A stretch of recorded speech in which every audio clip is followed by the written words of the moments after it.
आज की क्लास में हम फंक्शंस का टॉपिक स्टार्ट कर रहे हैं।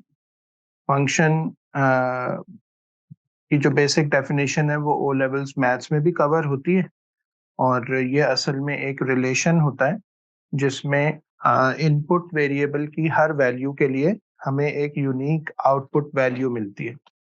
So function is basically a relation जिसमें अगर हम इनपुट वेरिएबल को x कंसिडर कर लें, जिसको हम इंडिपेंडेंट वेरिएबल भी कहते हैं, तो उसमें हमें आउटपुट पे जो वैल्यू रिटर्न करता है फंक्शन, उसको हम y भी कह सकते हैं, fx भी कह सकते हैं, वो उसका डिपेंडेंट वेरिएबल होता है। So for every value of the independent variable there is a unique value of dependent variable. Unique से यहाँ पर मुराद है सिंगल, एक से ज्यादा आंसर्स नहीं आते।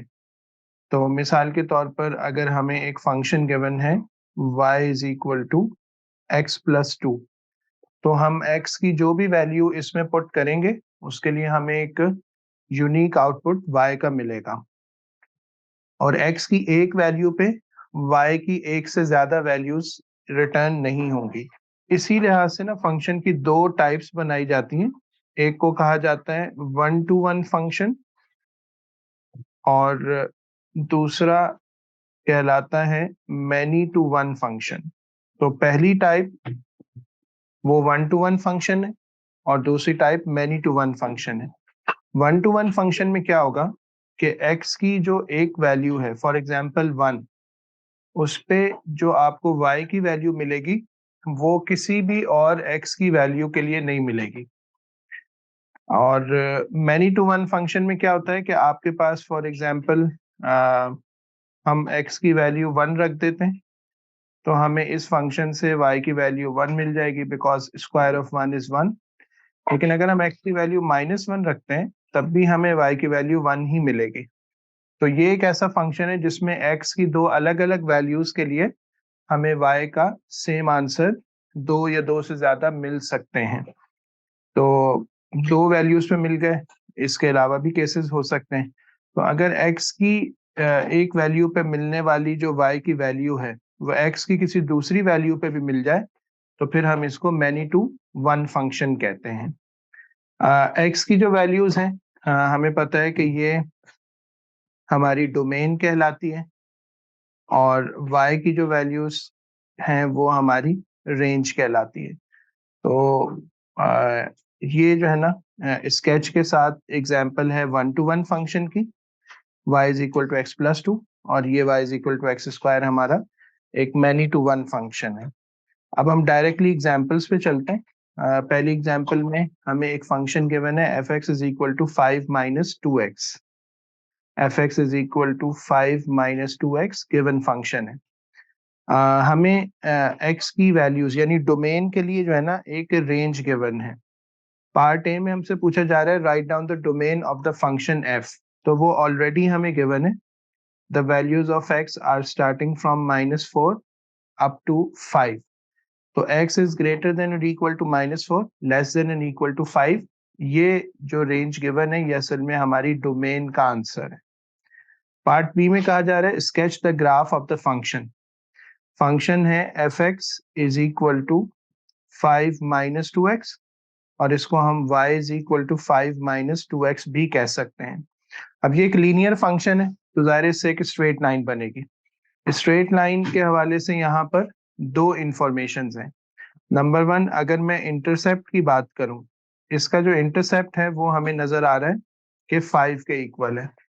और इसी तरह से अगर हम फॉर एग्जांपल x की वैल्यू 1 पुट कर देते हैं इसमें, तो हमें y की जो वैल्यू है वो यहाँ पर 3 मिल जाएगी। तो इस तरह हमें एक पॉइंट 1,3 भी मिल गया, और y इंटरसेप्ट से मिलने वाला जो पॉइंट होता है वो 0,5 होता है।